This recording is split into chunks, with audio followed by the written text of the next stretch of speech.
చాలా దినాలుగా నేర్చుకుంటున్న వాక్యాన్ని ఒక్కసారి జ్ఞాపకం చేసుకున్నాం.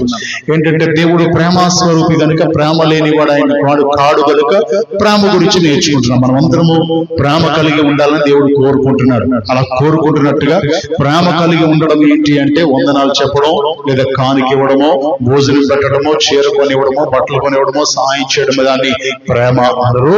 ప్రేమ అంటే కొరింథీయులకు రాసిన మొదటి పత్రిక 13వ అధ్యాయంలో ఉన్న సంపూర్ణతయే ప్రేమ.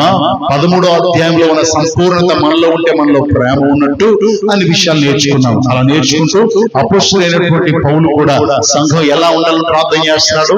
ఎఫెసీయులకు రాసిన పత్రిక 3:19 ఆయన కూడా జ్ఞానముకు మించిన క్రీస్తు ప్రేమను మీరు తెలుసుకుంటూ తగిన శక్తి కలిగిన వారు కావాలని ప్రార్థించుచున్నాను అనే విషయాన్ని కూడా మనం ధ్యానించుకున్నాం. అంటే మనం ఎలా ఉండాలి అన్న అపోస్తలుడైన పౌలు సంఘం గురించి ప్రార్థిస్తున్నాడు అంటే పెద్ద పెద్ద బంగ్లాలు, పెద్ద పెద్ద కార్లు, పెద్ద పెద్ద ఉద్యోగాలని కాదు, కానీ అవన్నీ దేవుడు ఇస్తాడు. మొదట నీతిని రాజ్యాన్ని వెతకండి, మీకేం కావాలో అన్ని ఇస్తానన్న దేవుడు కంపల్సరీ ఇస్తాడు. అయితే సంఘం ఎలా ఉండాలి అంటే జ్ఞానానికి మించిన క్రీస్తు ప్రేమను తెలుసుకునే శక్తి సంఘంలో ఉన్న వారికి కావాలి. సంఘం అనగా మనందరం కలిసి సంఘం. మనం ఇది తెలుసుకోవాలి. ఎందుకంటే మనం ఇవన్నీ నేర్చుకున్నాం. జ్ఞానం ఉందా, ప్రేమ ఉందా అనే విషయాన్ని నేర్చుకున్నాం. ప్రేమే ముందు. కాబట్టి ప్రేమకు ఆ జ్ఞానానికి ఎంత వ్యత్యాసమో, అంటే ఎలాగో ఈ అన్ని విషయాలు మనం నేర్చుకున్నాం. కనుక జ్ఞానానికి మించిన క్రీస్తు ప్రేమను మనం అందరం తెలుసుకోవాలి అని ప్రార్థన చేస్తున్నారు. కనుక అలా ప్రార్థన చేస్తూ తగిన శక్తి గల వారు కావాలంటే శక్తి అనే దాని గురించి మనం మాట్లాడుతున్నాం. శక్తి దేని వల్ల వస్తుందని నేర్చుకున్నాం. ఆ వాక్యమును, శక్తి కలిగిన వాక్యమును సాత్వికంగా అంగీకరించండి. ఇలా చాలా శక్తి కలిగి మనం ఉండాలి అంటే మనం ఎలా ఉండాలో నేర్చుకుంటున్నాం. కనుక ప్రియమైన దేవుని బిడ్డలారా, గమనించాలని ప్రభువైన యేసుక్రీస్తు గారు మనం చేస్తున్నారు. ఇలా శక్తి గలవారు కావాలి అని మనం ఆ శక్తి గురించి మాట్లాడుకుంటూ చివరికి తిమోతి దగ్గరికి వచ్చాం. అంటే అపోస్తలుడైన పౌలు తిమోతికి చెప్తున్నాడు, మనకి దేవుడు శక్తినిచ్చాడు కానీ పిరికి ఆత్మను ఇవ్వలేదు.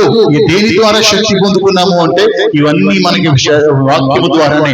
మీ మధ్యకి ఆ వాక్యము శక్తితోనే వచ్చింది అని అపోస్తలుడైన పౌలు చెప్పగా ఇవన్నీ మనం నేర్చుకున్నాం. అయితే తిమోతికి చెప్తున్నాడు, తిమోతి 2వ పత్రిక 1వ అధ్యాయం 8వ వచనంలో చెప్తున్నాడు, ఆ శక్తిని బట్టి ఎలా ఉండాలనే విషయాన్ని చెప్తున్నాడు. కాబట్టి నీవు మన ప్రభువు విషయమైన సాక్ష్యమును గురించి అయినను, ఆయన ఖైదీనైన నన్ను గురించి అయినను సిగ్గుపడక దేవుని శక్తిని బట్టి సువార్త నిమిత్తము శ్రమ అనుభవములో పాలివాడవై ఉండుము. అంటే ఈ ప్రేమలో మరొక విషయం ఏంటంటే మనం 13వ అధ్యాయంలో జరిగిన సమస్తము మనలో ఉంటే ఆయన ప్రేమ ఉంటుంది. ఆయన ప్రేమ ఉంటే మరొక విషయం ఏంటంటే శ్రమ అనుభవించడానికి ఇష్టపడతావు. ప్రేమ కలిగిన వాడు కష్టపడడానికి ఇష్టపడతాడు. ఇక్కడ అంటాడు తిమోతి, శ్రమానుభవంలో కూడా నువ్వు పాలిభాగస్తులు అవ్వాలి అని చెప్తున్నాడు. దేవునికి స్తోత్రం. అంటే ప్రభువుని ప్రేమించేవాడు, ప్రభు చేత ప్రేమించబడిన వాడు, ప్రభువుని ప్రేమించేవాడు ఆయన కొరకు ఎన్ని ఇబ్బందులు వచ్చినా తట్టుకుంటాడు అని అర్థం. దేవునికి స్తోత్రం. ఎందుకు అంటే ఆ ప్రేమను అర్థం చేసుకున్నవాడు, ఆ ప్రేమ యొక్క విలువను తెలుసుకున్నటువంటి వాడు ఎవరైనా సరే ఆ ప్రేమను విడదీయరాని బంధం ఏర్పరచుకుంటారు. దీనిలో అపోస్తలుడైన పౌలు మనకు సూటిగా స్పష్టంగా మాట్లాడుతున్నారు. రోమీయులకు రాసిన పత్రిక 8వ అధ్యాయం దీన్ని చదివి ధ్యానించుకుందామని మనం ఆపుకున్నాం. రోమీయులకు రాసిన పత్రిక 8వ అధ్యాయం 35 నుంచి 39 వరకు కనుక మనం చదవగలిగితే, క్రీస్తు ప్రేమ నుండి మనల్ని ఎడబాపు వాడు ఎవడు? శ్రమైనను, బాధైనను, హింసైనను, కరువైనను, వస్త్రహీనతైనను, ఉపద్రవమైనను, ఖడ్గమైనను మనల్ని ఎడబాపునా? ఇందును గూర్చి వ్రాయబడినదేమనగా, నిన్ను బట్టి దినమెల్లా మేము వధింపబడిన వారము, వధక సిద్ధమైన గొర్రెలమని మేము ఎంచబడిన వారము. మనం ప్రేమించిన వారి ద్వారా మనం వీటన్నిటిలో అత్యధిక విజయం పొందుచున్నాము. మానమైనను, జీవమైనను, దేవదూతలైనను, ప్రధానులైనను, ఉన్నవి అయినను, రాబోవునవైనను, అధికారులైనను, ఎత్తైనను, లోతైనను, సృజింపబడినది మరి ఏదైనను మన ప్రభుని యేసుక్రీస్తు నందలి దేవుని ప్రేమ నుండి మనలను ఎడబాపనేరదని రూఢిగా నమ్ముచున్నాను. దేవునికి స్తోత్రం. బహు రూఢిగా ఖచ్చితంగా చెప్తున్నాడు, ఇలాంటి ఏమి ఇప్పుడు యేసు ప్రేమ నుంచి నన్ను వేరు చేయలేవు. సో ఈ మాట మనం ఎందుకు చెప్పగలిగాడు అంటే దేవుడు శాశ్వతమైన ప్రేమ చూపించేవాడు. ఏదో నిమిషం మాత్రం ప్రేమ చూపించి ద్వేషించేవాడు కాదు మన దేవుడు. మన దేవుడిది శాశ్వతమైన ప్రేమ గనుక అంతగా ప్రేమించిన దేవుని ప్రేమను అర్థం చేసుకున్నటువంటి అపొస్తలుడైన పౌలు అంటున్నాడు, ఇలాంటి ప్రేమ నుంచి ఎవరైనా నన్ను వేరు చేయగలరా, మనల్ని వేరు చేయగలరా? వేరు చేయగల ఖచ్చితంగా రూఢిగా చెప్తున్నాను అంటున్నాడు. ఇంతగా తెలుసుకోవడానికి ఎలా తెలుసుకున్నాడు అనుకుందాం?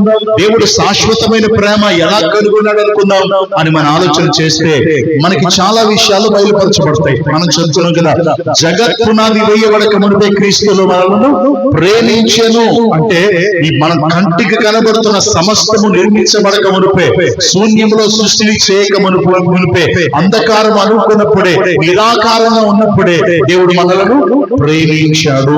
అక్కడ ప్రారంభమైన ప్రేమ అలా ప్రేమిస్తూనే వస్తున్నాడు. కొన్ని విషయాలు మనం నేర్చుకుందాం. ఇర్మియా గ్రంథం 31వ అధ్యాయం 3వ వచనంలో ఈ విధంగా రాయబడి ఉంటుంది. మనందరికీ తెలిసిన బహు పరిచయమైన విషయమే ఇర్మియా గ్రంథం 31వ అధ్యాయం 3వ వచనంలో ఈ విధంగా ఉంటుంది. చాలా కాలము క్రిందట యెహోవా నాకు ప్రత్యక్షమై ఇట్లా నిన్ను శాశ్వతమైన ప్రేమతో నేను నిన్ను ప్రేమించుచున్నాను, విడువక నీ ఎడల కృప చూపుచున్నాను.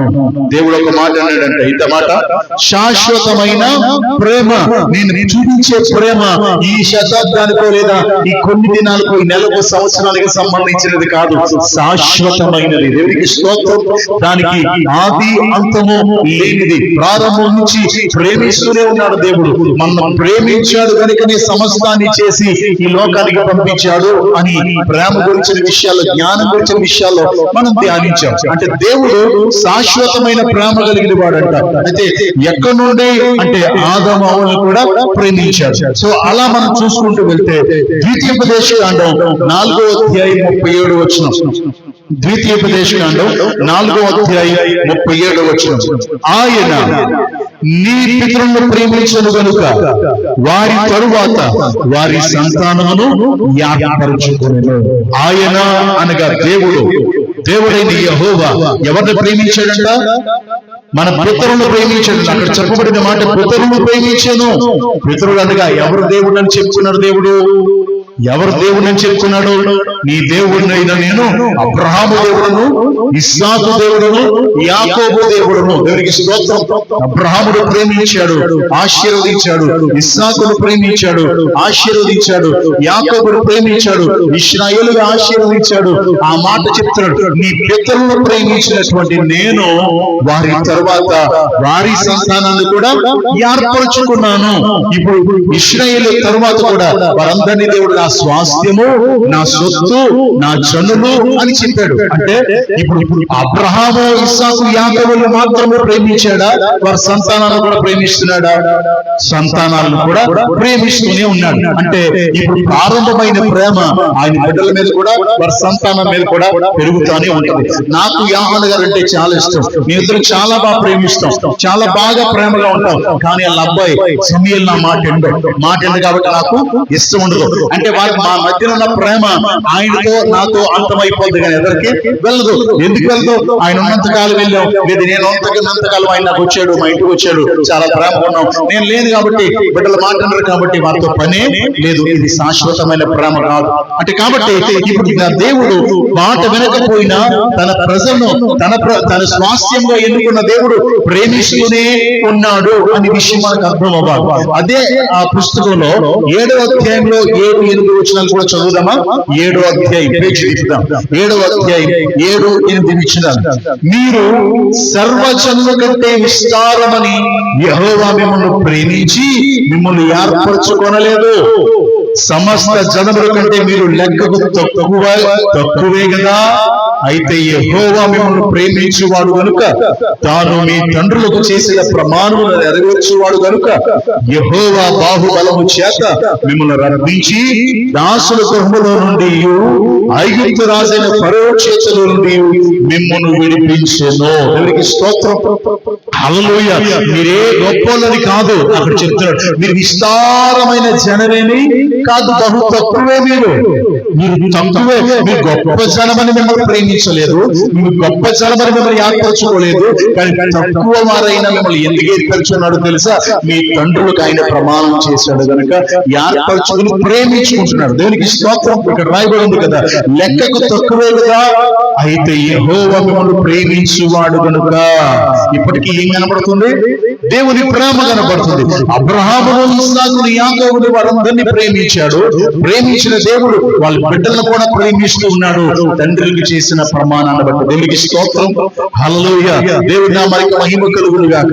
జాగ్రత్తగా వినండి, మనం ప్రేమించబడితే ఆ ప్రేమ మనతో పాటు ఎవరి మీద వెళుతుంది? మన బిడ్డల మీద కూడా వెళ్తుంది. మనమే ప్రేమించబడనే స్థితిలో ఉంటే, ఇప్పుడు అబ్రహాము, ఇస్సాకు, యాకోబును దేవుడు ప్రేమించాడు. ఆ ప్రేమ శాశ్వతమైన ప్రేమ బిడ్డల మీదకి వచ్చింది. ఆయన అంటున్నాడు, అందుకే ఐగుప్తులో నుంచి మిమ్మల్ని నేను విడిపించాను. ఫరో చేతిలో వెట్టి చాకిరీ చేస్తూ నెమ్మది లేక దాస్యపు కాడి కింద మిమ్మల్ని నేను విడిపించాను అంటున్నాడు. దేవునికి స్తోత్రం. హల్లెలూయా. గమనించాలి ప్రియమైన దేవుని బిడ్డలారా, ఇది శాశ్వతమైన ప్రేమ. ఈ శాశ్వతమైన ప్రేమను అర్థం చేసుకున్న ఎవరు కూడా ఆ ప్రేమ నుంచి ఎడబాపలేరు. దేవునికి స్తోత్రం. అట్టి బంధాన్ని కలిగి ఉంటారు, కానీ మనం అర్థం చేసుకోవడం తక్కువ. నేను అనుకుంటాను అపొస్తలుడైన పౌలుకి ఇవన్నీ బాగా అర్థమైపోయాయి. అబ్రహాము మొదలుకొని ఆయన ప్రేమిస్తూనే ఉన్నాడు. ఈ ప్రేమలో లోపం లేదు. శాశ్వతంగా వాళ్ళ తరము ప్రేమిస్తూనే ఉన్నాడు. వీరు అపరాధములు చేసినప్పటికీ, దేవుడికి వ్యతిరేకమైన కార్యములు చేసినప్పటికీ దేవుడు వారిని ప్రేమిస్తూనే ఉన్నాడు. హోషేయ గ్రంథం 11వ అధ్యాయం 1, 2, 3, 4 వచనాలు చదువుదాం. హోషేయ గ్రంథం 11వ అధ్యాయం. ఇశ్రాయేలు బాలుడై ఉండగా నేను అతని ఎడల ప్రేమ కలిగి నా కుమారుని ఐగుప్తులో నుండి పిలిచితిని. 11:1 చదివాను. 2 ప్రవక్తలు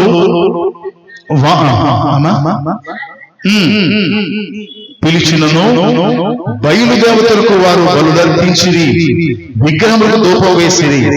ఎఫ్రాయిము చెయ్యి పెట్టుకుని వారికి నడక నేర్పిన వాడును నేనే, వారిని కౌగలించుకుని వాడును నేనే వారిని స్వస్థపరచువాడునైనను ఆ సంగతి వారికి మనస్సున పట్టలేదు. ఒక మనుష్యుడు తోడుకుని పోనట్లుగా స్నేహ బంధముతో నేను వారిని బంధించి ఆకర్షించి, ఒకడు పశువు మీద కాడిని తీసినట్లుగా నేను వాడిని కాడిని తీసి వారి ఎదుట భోజనము పెట్టి తిని. దేవుడు చెప్తున్నాడు, ఎంతగా ప్రేమిస్తున్నాడో చెప్తున్నాడు దేవుడు. నేను యాకోబును పిలుచుకున్నాను, బాలుడై ఉండగానే పిలిచాను. అతను తరువాత ఐగుప్తు నుంచి పిలిచాను. తరువాత వారి ప్రజలు ఏం చేశారంటే, ప్రవక్తల ద్వారా పిలిపించగా వారి మాట వినలేదు. ప్రవక్తలు వారిని పిలిచినను వారి ఎటు తిరిగారంట? బయలు వైపు తిరిగిపోయారు. వాటికి బలులు అర్పించడం మొదలు పెట్టారు. అంతేకాదు వాటికి ధూపం వేయడం మొదలు పెట్టారు. ఈ దేవునికి ఇష్టమైన కార్యమా, ఇష్టం కాని కార్యమా? అన్నిటిలో హేయమైన పని. ఎన్నుకున్న ప్రజలు ఎప్పుడైతే హేయమైన కార్యం చేశారో, అయినను నేను ప్రేమిస్తున్నాను కనుక అంటున్నాడు. దేవునికి స్తోత్రం. అయినను దేవుడు ప్రేమిస్తూనే ఉన్నాడు కనుక దేవుని బిడ్డలు గమనించాలి. దేవునికి స్తోత్రం. అయినను దేవుడు ప్రేమిస్తూనే ఉన్నాడు అంటున్నాడు. నేను వారు నడక నేర్పిన వాడు నేనే, వారిని కౌగలించుకున్న వాడు నేను. ఎంత ప్రేమ! నడక నేర్పాడు, కౌగలించుకున్నాడు. అంతేకాదు ఒక మనుషులు తోడుకొనిపోయినట్టు స్నేహ బంధము చేత వారిని బంధించి ఆకర్షించి ఇంకా ప్రేమించి ఆయన వైపు తిప్పుకోవడానికి ఒక స్నేహితుడు వలె దేవుడు తాపత్రయపడుతాడు. ఇంతగా ప్రేమించేవారు ఎవరున్నారు మనకి? ఇంతగా ప్రేమించేవారు ఎవరు లేరు. తొలగిపోయినా దేవునికి విరుద్ధమైన అసహ్యమైన కార్యాలు చేసినప్పటికీ దేవుడు స్నేహితుడు వలె వారిని నడిపించడానికి, మరలా కౌగిలించుకున్న హక్కులు చేర్చుకోవడానికి దేవుడు ఇష్టపడుతున్నాడు. వారిని పిలుస్తున్నట్టుగా మనకు కనబడుతుంది. దేవునికి స్తోత్రం. ఒక పశువు మీద ఉన్న కాడిని ఎలా మనిషి పక్కన పెడతాడో, అలాగే దాస్యం అనే కాడి మీద ఉన్న వారి దాస్యాన్ని తీసి వారికి సరైన ఆహారం లేకపోతే భోజనం పెట్టాడు. దేవునికి స్తోత్రం. ఎవరికి? మాట వినని ప్రజలకి. దేవునికి స్తోత్రం. హల్లెలూయా. అలా దేవుని ప్రేమ శాశ్వతమైన ప్రేమ. అని అర్థమవుతుంది. దేవునికి స్తోత్రం, హల్లెలూయా. దేవుని నామానికి మహిమ కలుగును గాక. నేను అనుకుంటాను ఈ ప్రేమను అపోస్తలుడైనటువంటి పౌలు అర్థం చేసుకున్నాడు. దేవునికి స్తోత్రం. ఎఫెసీలో ఉన్న సంఘానికి రాస్తున్నాడు.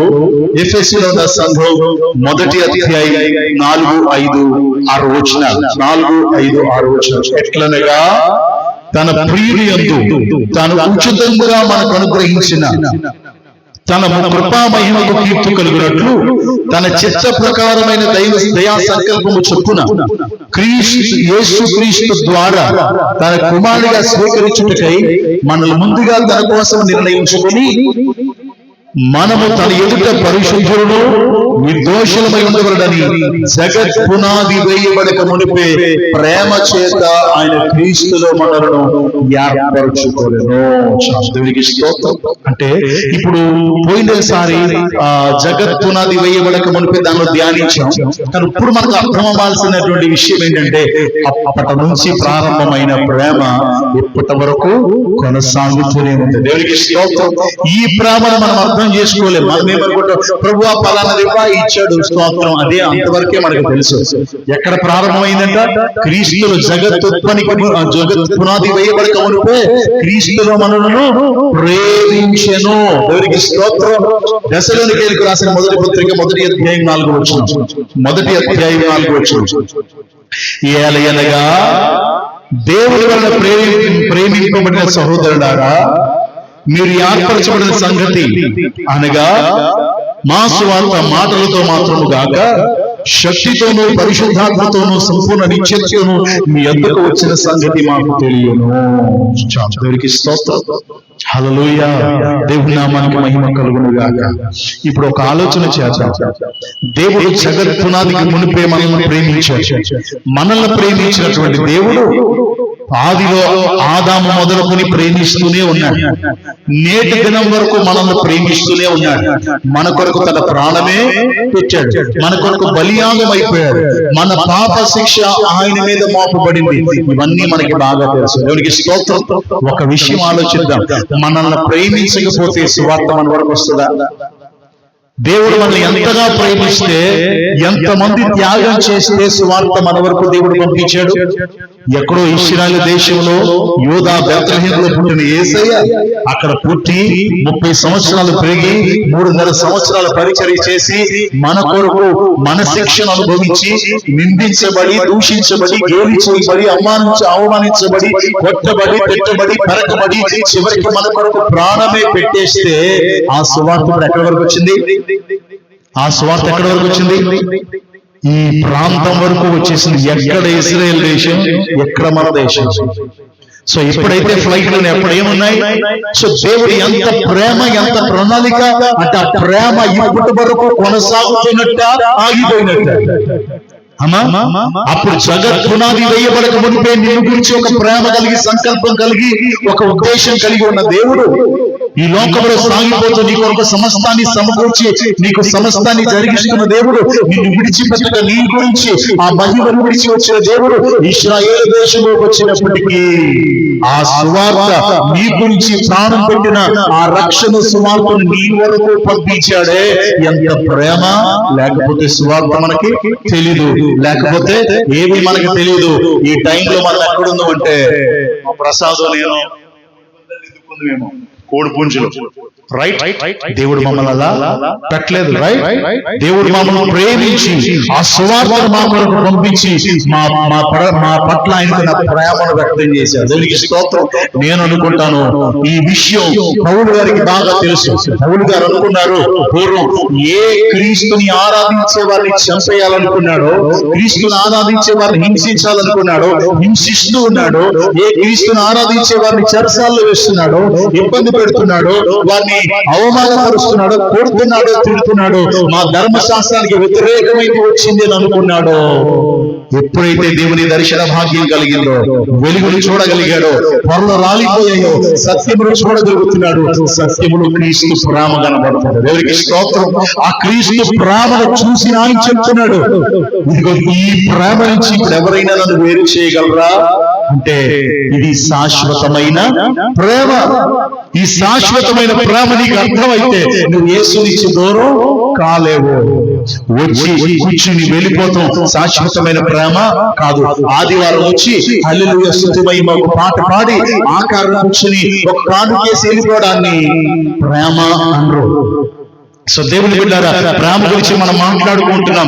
ఈ ప్రేమను కలిగి ఉండాలని, అంత్య దినాలలో ఈ ప్రేమ నీలో నుంచి ప్రత్యక్షం అవ్వాలని దేవుడు కోరుకుని ఇంతవరకు ప్రేమ చేత నిన్ను ఆదరిస్తూ ఉన్నాడు. విడువక నీ ఎడల కృప చూపుతూ ఉన్నాడు.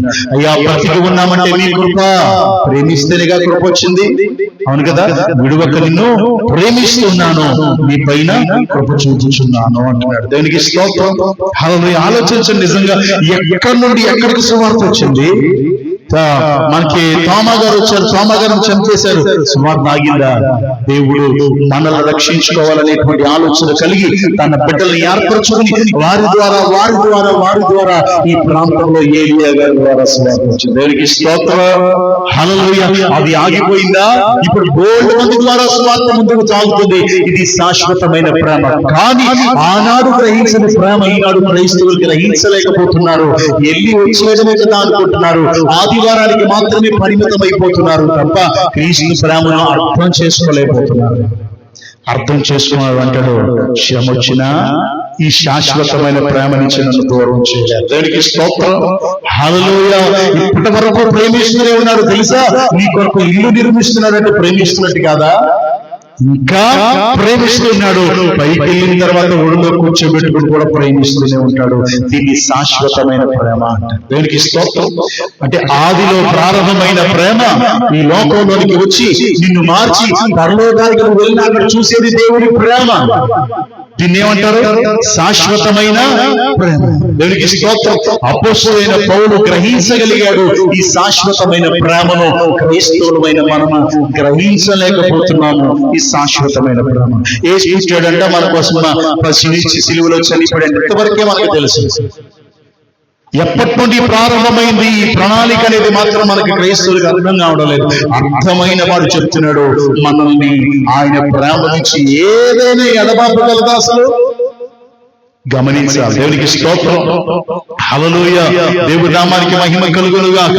అలా క్రీస్తు ప్రేమను ఎరిగిన వారి కొరకు అపోస్తలుడైన పౌలు కృతజ్ఞతాస్తుతులు చెల్లిస్తూ ఉన్నాడు. దేవునికి స్తోత్రం.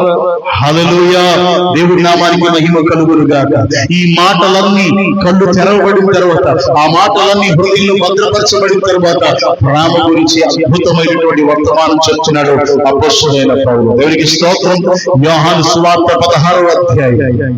యోహాను సువార్త 16వ అధ్యాయం 33వ వచనాన్ని చదువుదామా?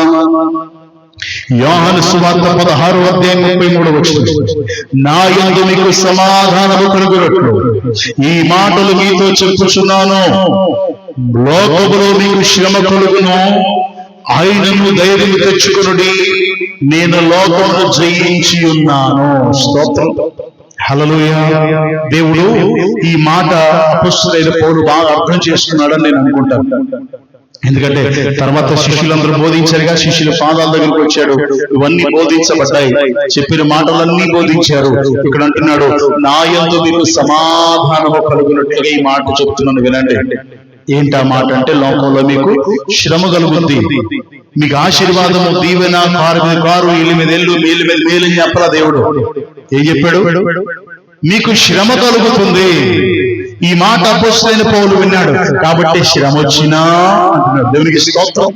మనకేమవుతుందంటే కొంచెం ఇబ్బంది కలిగిందా, కొంచెం బాధ కలిగిందా, అనుకున్నది జరగలేదా, వెంటనే మనం ఏం మానేస్తాం? ప్రార్థన మానేస్తాం. నేను ప్రార్థన చేయండి. చర్చికి వచ్చింది ఏమి? చర్చికి వస్తే ఏమిస్తుంది? ఏమొస్తుంది? చర్చికి వస్తే ఏమిచ్చాడు దేవుడు అని ఆలోచన చేస్తాం. కాబట్టి ఇది కాకుండా ముందుగానే సమాధాన పడాలి. దేవునికి స్తోత్రం. హల్లెలూయా. దేవుని నామానికి మహిమ కలుగును గాక. ఇద్దరిలో సమాధానం ఉందనుకోండి, సీరియస్ గా మాట్లాడినా సిలిగా తీసుకుంటారు. ఇద్దరిలో సమాధానం లేదనుకోండి, చిన్న మాటను కూడా ఫైటింగ్ పెట్టుకోవడానికి, అంటే దెబ్బలాట పెట్టుకునేలాగా దాన్ని హైలైట్ చేసుకుంటారు. అంటే దేవుడు ముందుగానే అంటాడుగో నీకు సమాధానం ఉండాలి, నాలో నీకు సమాధానం ఉండాలి కాబట్టి ముందుగా చెప్పేస్తున్నాను. లోకంలో నీకు శ్రమ వస్తుంది. దేవునికి స్తోత్రం. ఏమొస్తుంది? లోకంలో నీకు శ్రమ వస్తుంది, అయినా ధైర్యంగా ఉంది. లోకంలో నీకు శ్రమ వస్తుంది, అయితే నువ్వేం చేయాలంటే ధైర్యంగా ఉండాలి. ధైర్యంగా ఉండి, ఎందుకు ధైర్యం ఉండాలి తెలుసా?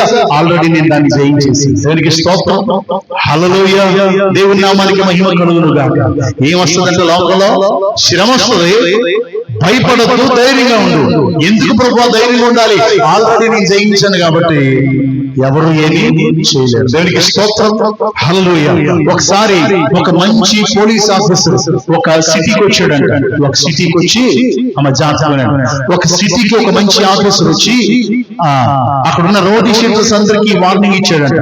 ఇదిగో ఇక్కడి నుంచి ఎవరైనా తప్పుదారు చేస్తే నిర్మహమాటంగా లోపలేసేస్తాను అని చెప్పి అలా కొంచెం పొగరుగా ఉన్న ఒక రౌడీ షీటర్ కొంచెం ఎదురు తిరిగితే ఆల్రెడీ వాడికి ఇవ్వాల్సిన కోటింగ్ ఇచ్చేసాడు. దేవునికి స్తోత్రం, హల్లెలూయా.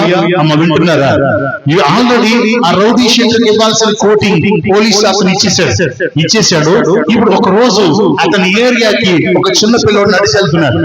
ఒక చిన్న పిల్లోడు నడిచి వెళ్తుంటే అటు ఆ రౌడీ షీటర్ వస్తున్నాడు. ఆ వీధిలో వాళ్ళు అంటున్నారు, బాబు ఎదురుగుండా పక్కకెళ్ళిపో అంటున్నారు. ఈ పిల్లోడు పట్టించుకోవట్లా, స్ట్రైట్ గా నడిచి వెళ్ళిపోతున్నాడు. అందరూ అంటున్నారు, అలా కాదు, పక్క తక్కువ, ఆయన వెళ్ళిపోదు. కానీ అక్కడ రూల్ ఏంటంటే ఆ రౌడీ షీటర్ కి ఎదురుగా ఎవరో నడిచి వెళ్ళకూడదు.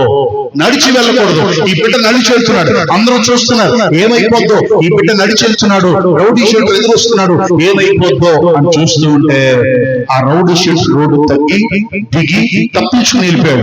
అప్పుడు అందరికీ బాగా ఆశ్చర్యం వేసింది, ఏంటి వీడి దిగడం ఏంటి, రోడ్డు దిగి ఆ చిన్న బాబు వస్తుంటే రోడ్డు దిగి తప్పించుకుని వెళ్ళిపోవడం ఏంటి అని ఆలోచిస్తే అప్పుడు ఎవరు చెప్తున్నారు, అబ్బాయి ఎవరో కాదు, ఈ సిటీకి కొత్తగా వచ్చిన పోలీస్ ఆఫీసర్ కొడుకు. దేవుడికి స్తోత్రం, హల్లెలూయా. అంటే ఒక అధికారి కొడుకు ఆల్రెడీ వాడిని ఆయన జయించేశాడు కాబట్టి వాళ్ళ కొడుకుని ముట్టలేడు. దేవునికి స్తోత్రం. అంటే దేవుడు బిడ్డలారా, మన దేవుడు ఎప్పుడున్నాడు, లోకంలో మీకు శ్రమ, భయపడకండి, నేను ఆల్రెడీ జయించేశాను. అంటే లోకంలో శ్రమ వస్తుంది, కానీ జయం ఎవరిదే? మనకే ఇస్తాడు దేవుడు. దేవునికి స్తోత్రం, హల్లెలూయా. అంటే ఈ మాట అపొస్తలుడైన పౌలు స్థిరపడిపోయాడు. అవునవును, అందుకే ఏ శ్రమ వచ్చిన ఖుషిని లేదు అపొస్తలుడైన పౌలు. కానీ మనం చిన్న శోధన వచ్చిందా, ప్రార్థించి ప్రభువా ఫలానా ఇవ్వా అని అడిగాం, అది దొరకకపోతే కోపం చేస్తాం, అనుకున్నది జరగకపోతే నిందేసేస్తాం, సరిగ్గా ఆ ప్రభు ప్రార్థించగా కార్యం చేయకపోతే నిందేసేస్తాం. దేవుని బిడ్డలారా, అర్థం చేసుకోలేని మనస్సు మంది, అర్థం చేసుకోలేని పరిస్థితిలో ఉన్నాం. కానీ అపొస్తలుడైన పౌలు అలా నిందలు వేయడానికి ఇష్టపడలేదు. ఆల్రెడీ శ్రమ ఆయన అనుభవించి వెళ్ళాడా లేదా? ఆమె శ్రమ ఆయన, ఇప్పుడు ఆయన అన్నాడు, నేనే మార్గమును సత్యమును జీవమును అన్నాడు కదా. మరొక వచనం చదివి ధ్యానిద్దామా? అపొస్తలుల కార్యాలు 14వ అధ్యాయం 22వ వచనం. అపొస్తలుల కార్యాలు 14వ అధ్యాయం 22వ వచనం. శిష్యుల మనసులను దృఢపరచి విశ్వాసమందు నిలకడగా ఉండవలననియు అనేక శ్రమలను అనుభవించి మనము దేవుని రాజ్యంలో ప్రవేశించవలననియు వారిని హెచ్చరించి. దేవుని బిడ్డలారా, ఇక్కడ రాయబడిన మాట, ఎప్పుడైతే హింస కలుగుతుందో అటు ఇటు పారిపోయారు విశ్వాసులందరూ, క్రైస్తవులందరూ పారిపోయారు. సో వారిని ప్రోగు చేసి వారిని అందరినీ చెప్తున్న మాట, ఇదిగో మీరు నిలకడగా ఉండాలి. ఎందుకంటే అనేక శ్రమలు అనుభవించి మనము ఎక్కడికి వెళ్ళాలి? దేవుడి రాజ్యానికి వెళ్ళాలి. దేవుడి రాజ్యానికి ఎలా వెళ్ళాలమ్మా? అమ్మా, ఈ వాక్య ప్రకారం ఎలా వెళ్ళాలి? శ్రమలు అనుభవించకుండా దేవుని రాజ్యానికి వెళ్తామా? శ్రమలు లేకుండా దేవుని రాజ్యానికి వెళ్ళం మనం. ఇప్పుడు ఈ మాట చూసుకుంటే దేవుడు నేనే మార్గమును సత్యమును జీవమును, అంటే పరలోకానికి వెళ్ళడానికి మార్గం ఎవరు అంటే యేసయ్య మార్గం. అంటే యేసయ్య ఎలా నడిచాడో అలా నడుచుకుంటే వెళ్ళిపోతామని అర్థం. ఇప్పుడు యేసయ్యకి శ్రమ వచ్చిందా లేదా? శోధన వచ్చిందా లేదా? ఇబ్బంది కలిగిందా లేదా? అవమానపరచబడ్డాడా? గేలి చేయబడ్డాడా? అపహసించబడ్డాడా? కొట్టుబడ్డాడు, తిప్పిబడ్డాడు, చంపబడ్డాడు, ఆరోహణమై పరలోకానికి వెళ్ళిపోయాడు. దేవునికి స్తోత్రం. ఆరోహమై పరలోకానికి వెళ్ళిపోయి ఇప్పుడు అక్కడి నుంచి మనం కొరకు విజ్ఞాపన చేస్తున్నాం. ఆయన ఊరకనే వెళ్ళిపోయాడా? సాతాన్ని జయించాడు, శ్రమను జయించాడు. దేవునికి స్తోత్రం.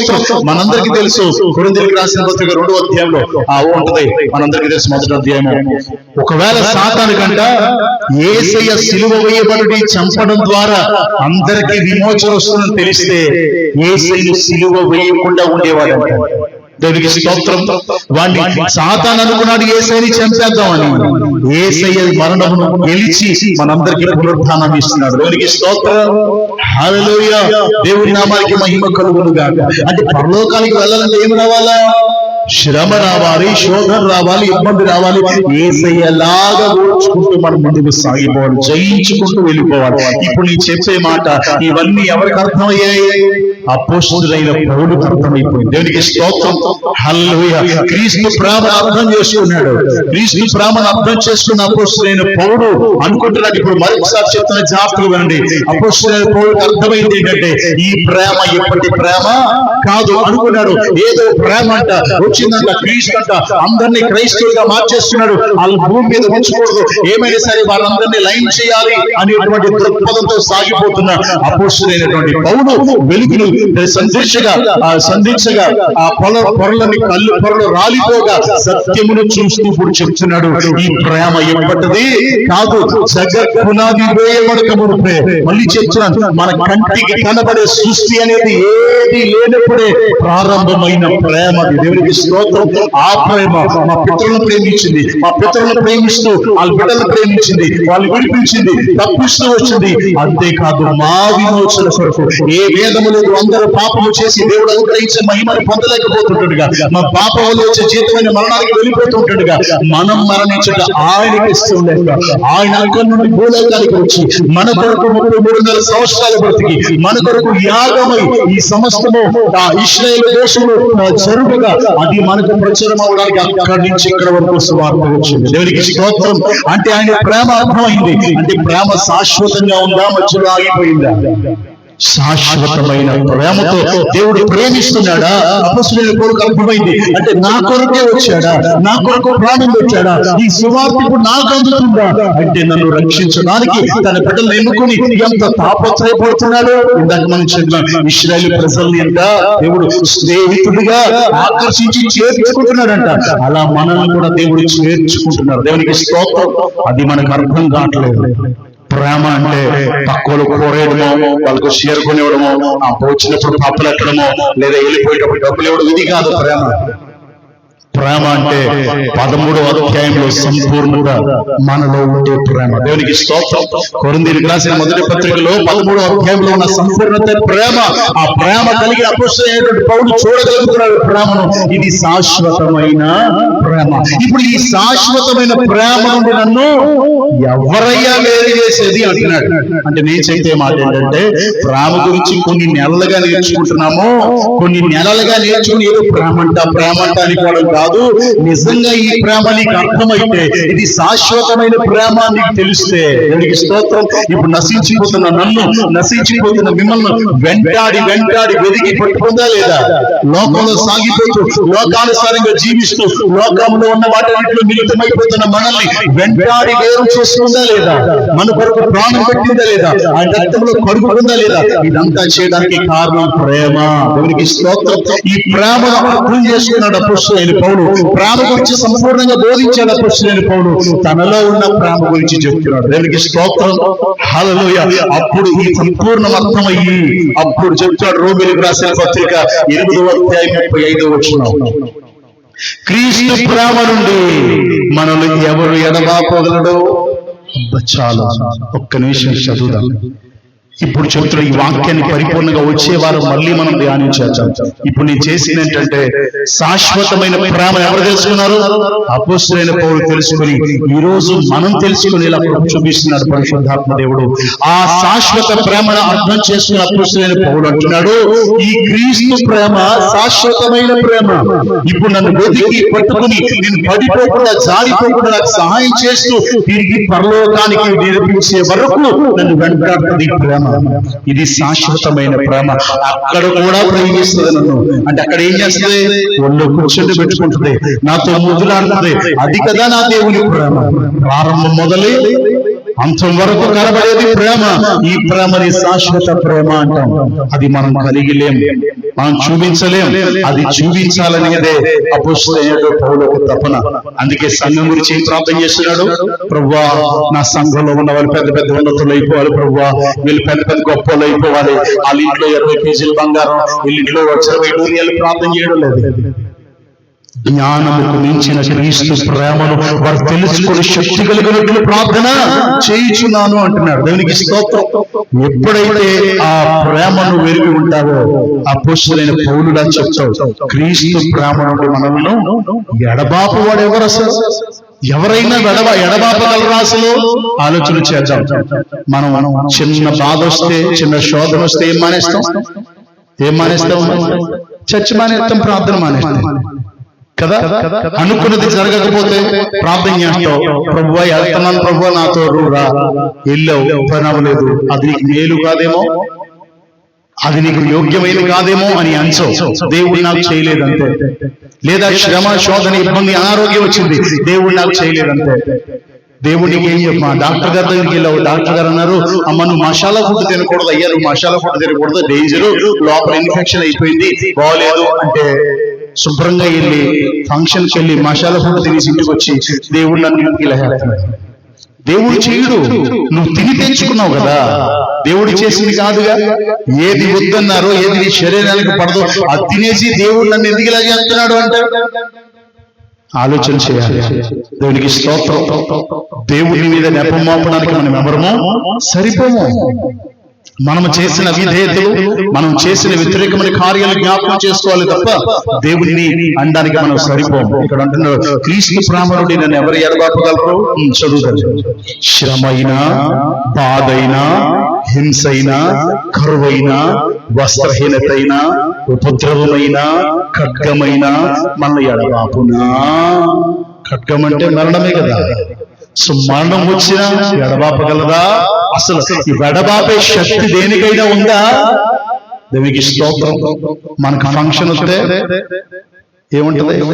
ఆదివారం వచ్చి ఆదివారం వెళ్ళొచ్చులే, ఆదివారాలు ఎక్కడికి పోతాయి? పంచనే పోతాయి కదా. దేవుని మీద ప్రేమ అది మనకి. సో దేవుని బిడ్డారా, ఎక్కడైనా మనకు ప్రాబ్లం లేదు, కానీ కొన్ని చోట్ల కూడికంటే రారు కదమ్మా. కూడిక అమ్మ పలానా ఇంటికాడ పలానా ఇందిరావుల ఇంటి దగ్గర కూడికి పెడదాం, 4-5 వస్తారు ఎక్కుమంటూ. ఈ గ్రూప్ వస్తుంది, ఆ గ్రూప్ రాదు, ఆ పక్క వస్తుంది, ఈ పక్క రాదు. ఎవరిని ప్రేమించేవాళ్ళు వీళ్ళందరూ? యేసయ్య ప్రేమ కలిగిన వారు. అయ్యో ఈ రోజు పలానా చోట కూడికి పెట్టారు, ఏ కూడికి పెట్టినా ఏం జరుగుతుంది కదా. ఏ కూడికి పెట్టినా 3 పాటలు 4 పాటలు పాడి ప్రభువును స్తుతించి గణపరిచి ఆ సాక్ష్యం ద్వారా ప్రభువు నామం మహిమపరచబడి సందర్భోచితంగా వాక్యం చెప్తారు కదా. దేవుని మాటలే కదా. సో కానీ ఎందుకులే ఎవడల్లా ఇప్పుడు రాత్రి అవసరమా, చలికి అవసరం అంటావా? మనమంటాం క్రీస్తు ప్రేమ నుండి చలి ఎడబాపును, బద్ధకం ఎడబాపును, సోమర్థనం ఎడబాపును కదా. ఎంత కాలం అయిపోయిందో మనం సరిగ్గా మోకరించి ప్రార్థన చేసి కదా. ఆలోచన చేయండి ప్రియమైన, ఆలోచన చేయండి. ఇప్పుడు నేను మాట చెప్తాను, మీరు జాగ్రత్తగా గుర్తుంచుకోండి. ఎక్కడ 2-3 నా నామమున కూడి ఉంటారో, ఎక్కడ 2-3 నా నామమున కూడి ఉంటారో అక్కడ నేను ఉంటాను. దేవునికి స్తోత్రం. ఇప్పుడు ఇంద్రియ వాళ్ళ ఇంటికాడ ఈ రోజు ప్రార్థన పెట్టాము సాయంత్రం. పాట్రం గారు, నేను, ప్రసాద్, ఆ పాట్ర గారు అందరూ వచ్చేసాం. మిగిలిన వాళ్ళు రాలేదు. అక్కడ ఎవరున్నారు? దేవుడు ఉన్న స్థలానికి నువ్వు రావడానికి ఇష్టపడలేదు అంటే నిన్ను క్రైస్తవుడు అనాలా? దేవుడు ఉన్న స్థలానికి రావడానికి ఎక్కడ 2-3 ఆయన నామమున, అక్కడ ఎందుకు కూడుకుంటాం? భోజనాలకో మాట్లాడడానికో కాదు, ఆయన నామమును అంటే ఎగ్జాంపుల్ చెప్తున్నాను, గణపరచడానికి కూడుకుంటాం. సో నాకు ఖాళీ ఉంటే ప్రేయర్ లేకపోతే నేను వెళ్తా ఎక్కడికైనా. దేవుడికి స్తోత్రం. ఎందుకు మాట చెప్తున్నానంటే, నువ్వు వెళ్ళడానికి ఇష్టపడటం లేదంటే అక్కడ దేవుడు ఉంటాడని వివేచన నీకు. 2-3 కూడి ప్రార్థన ప్రారంభిస్తే అక్కడ దేవుడు ఉంటాడు. అక్కడ దేవుడున్న ప్రతి కూడికకు మనం హాజరవ్వాలా. దేవునికి స్తోత్రం. హల్లెలూయా. సంఘంలో ప్రతి కూడిక ఎందుకు పెడతారు? సంఘ క్షేమం కొరకు, సంఘ క్షేమాభివృద్ధి కొరకు. దేవుడు వాళ్ళ పట్ల చేసిన మేలు, ఆ ఉపకారం తెలుసుకుని మనం కూడా బలపరచబడుట కొరకు. సరదాగా ఏ కూడిక పెట్టరు కదా. దేనికి పరిగెడతాం? మనకి రేషన్ బండి ఎన్ని గంటలకు వస్తుందమ్మా? ఎన్ని గంటలకు వస్తుందండి? 5:30కు వస్తే ఎక్కడ లేని బనియను, ఎక్కడ లేని క్యాప్, చలి క్యాప్ తగిలించిన పరుగు. దేనికి? రేషన్ బండి వస్తే నెలకి 5 కేజీలు మనిషికి 5 కేజీల బియ్యం కోసం పరిగెడతావు కానీ దేవుని సన్నిధికి మాత్రం రావడానికి. అంటే ఈవెన్ రేషన్ బండికి ఉన్నటువంటి విలువ ఎవరికి లేదు? క్రైస్తవులు అర్థం చేసుకోవాలి. ఇది కాదు క్రైస్తవత్వం, ఇది నామకార్థత్వం. క్రైస్తవులు ఆ తత్వం ఉండకూడదు. అయ్యో ఈ రోజు నా దేవుని ఆరాధిస్తారు, నా దేవుని అక్కడ స్తుతిస్తారు, కొన్ని మాటల ద్వారా మనం బలపరచబడాలి. ఇప్పటికీ దేవుడు ఇచ్చిన గొప్ప ధన్యత, ఏ సేవకు వచ్చి నిలబడిన కూర్చుని వింటాను. దేవునికి స్తోత్రం. ఒకవేళ ఆ మాట నన్ను నచ్చితే కన్నీటితో ప్రార్థన చేసుకుంటాను. మనం వినడానికి వేగులు పడే వారంగా ఉంటాం. దేవునికి స్తోత్రం. విని వెళ్ళిపోతే, ఇప్పుడు మీరు వచ్చారు, విని వెళ్ళిపోతే ఉపయోగం ఉండదు. విని వెళ్ళిపోతే ఏం చేసుకున్నట్టంట? విని వెళ్ళిపోతే యాకోబు గారు ఏం చెప్తున్నారు? విని వెళ్ళిపోతే మిమ్మల్ని మీరు మోసం చేసుకున్నారమ్మా అంటే మనమే మోసం చేసుకున్నాం. సాతానికి పర్లేదు, ఇక సాతాను పక్కన ఉన్నాడు, మనమే మోసం చేసేసుకుంటున్నాం. సో దేవుని మందిరానికి వచ్చిన ఎవరు కూడా విని విడిచిపెట్టి వెళ్ళిపోయే వారిగా కాదు. ఈ ప్రేమ గురించి అపోస్తలుడైన పౌలు ఎందుకు చెప్తున్నాడంటే, క్రీస్తును ప్రేమించే వారు ఇలా ఉండాలి. అంత్య దినాల్లో ఇప్పుడు క్రీస్తును ప్రత్యక్షపరిచినటువంటి అపోస్తలుడైన పౌలు అంటున్నాడు, ఈ అంత్య దినాల్లో మీరు క్రీస్తును ప్రత్యక్షపరచాలి. దేవునికి స్తోత్రం. ప్రత్యక్షపరచాలి అంటే ఆ యొక్క ప్రేమకు కలిగిన గుణగణ లక్షణాలు ఎవరిలో ఉండాలి? ఓర్పు, సహనము, దీర్ఘశాంతము, దయాళత్వము, సాత్వికము, ఆ ఎదుటివానికి మేలు చేయడం, ఉపకారాన్ని ఆశించకపోవడం, ఇవన్నీ ఎవరిలో ఉండాలి? మనలో నుండి కనపరచాలి. దేవునికి స్తోత్రం. అప్పుడు మనలో నుంచి ప్రత్యక్షపరచబడేవాడు దేవుడు మనం ఇంకా సజీవంగా ఉంచి నమ్ముతూ, ఏదో గొప్ప మీరు గొప్ప జనమని కాదు, ఇశ్రాయేలు ప్రజలతో మీరు గొప్ప జనమని కాదు, దేవుడు మీ పితరులకు ప్రమాణం చేశాడు కాబట్టి ప్రేమించి మిమ్మల్ని హక్కును చేసుకుంటున్నాడు. అంటే ఆయన ప్రేమను అర్థం చేసుకోవడం లేదు ప్రజలు. దేవుని బిడ్డ అర్థమవుతుందా? దేవుని ప్రేమను అర్థం చేసుకోవడం లేదు మనం. ఉదయాన్నే ఆ సాగుకు చెప్పారు కదా, నీకు ప్రార్థన చేసే టైంకి దేవుడు వస్తే నువ్వు లేచి ఉండడం లేదు కదా. ఎక్కడైనా ప్రార్థన అంటే వెళ్ళడానికి ఇష్టపడడం లేదు కదా. సంఘంలో ప్రార్థన చేసుకోదామమ్మా అంటే రావడం లేదు కదా. ఇద్దరు ముగ్గురు కూడి ఉన్న చోట నా యేసయ్య ఉంటాడని వివేచన కూడా విశ్వాసులకు లేకుండా పోయింది, సేవకుడు కూడా లేకుండా పోయింది కదా. సో ఇది కాదు క్రైస్తవం. మనం మారాలి. దేవునికి స్తోత్రం. ఈ అంత్య దినాల్లో మనం ఎవరిని చూపించాలి? శాశ్వతమైన ప్రేమతో ప్రేమిస్తున్న మన యేసయ్యను ప్రత్యక్షపరచాలి. దేవునికి స్తోత్రం. ఇప్పుడు యేసయ్య వేటిని ఓర్చుకున్నాడో అపోస్తలుడైన పౌలు కూడా వాటిని ఓర్చుకున్నాడు. వచ్చేవారు ఈ వచనాన్ని మళ్ళీ మనం అధ్యయనం చేద్దాం. ఇంకా చాలా విషయాలు ప్రభు బయలుపరుస్తాడు. ఈ ఉదయం ఏం చెప్పాలా అని వచ్చి మోకరించి ప్రార్థించగా, ఈ వచనం పోయినసారి చదివి విడిచిపెట్టారు కదా, ఇదే చెబుదామని ధ్యానిస్తే దీనిలో ఈ రోజు చెప్పబడిన వర్తమానం దేవునికి స్తోత్రం. ఇది శాశ్వతమైన ప్రేమ ఎలా అయిందో చూపించారు. దేవునికి స్తోత్రం. కనుక దేవుని బిడ్డలారా గమనించాలి, ఈ శాశ్వతమైన ప్రేమను అర్థం చేసుకుంటేనే దాంతో యాకమైపోతాం కదా. ప్రేమ అర్థం కావాలి కదా. అర్థమైతే యాకమైపోతాం. యాకమైతేనే విడదీయరాని బంధం వచ్చేస్తుంది. దేవునికి స్తోత్రం. అపోస్తలుడైన పౌలు మాత్రమే కాదు, ప్రభువా నేనున్నాను గ్రంథాల్లో చెప్పగలిగే ధైర్యం రూఢిగా చెప్పగలుగుతాం. కాబట్టి మీరు ప్రియమైన దేవుని బిడ్డలారా, అందుకే అపోస్తలుడైన పౌలు అంటాడు కదా, నేను క్రీస్తుతో పాటు సిలువ వేయబడ్డానికి నేను కాదు క్రీస్తు జీవిస్తున్నాడు. అంటే ఎవరి లక్షణాలు కనబడాలి? అవి కనబడుతున్నా లేదా అపోస్తలుడైన పౌలు? సో మనం కూడా ఆ రోషం కలిగి, ఆ పట్టుదల కలిగి, ఆ వైరాగ్యం కలిగి, ఆ మంట కలిగి సాగిపోవాలని ప్రభు పేరు మనం చేస్తున్నాను. చిన్న ప్రార్థన చేద్దాం. కళ్ళు మూసుకుందాం. చిన్న ప్రార్థన చేద్దాం ప్లీజ్. అందరం విన్న వాక్యాన్ని బట్టి, అయ్యా నీకు ప్రాధాన్యత ఇస్తున్నానా, లోకానికి ప్రాధాన్యత ఇస్తున్నానా? జగత్ పునాది వేయబడక మునిపే మీరు నన్ను శాశ్వతమైన ప్రేమతో ప్రేమిస్తున్నారు. అప్పటి నుండి ఎప్పటి వరకు ప్రేమిస్తూనే ఉన్నారు.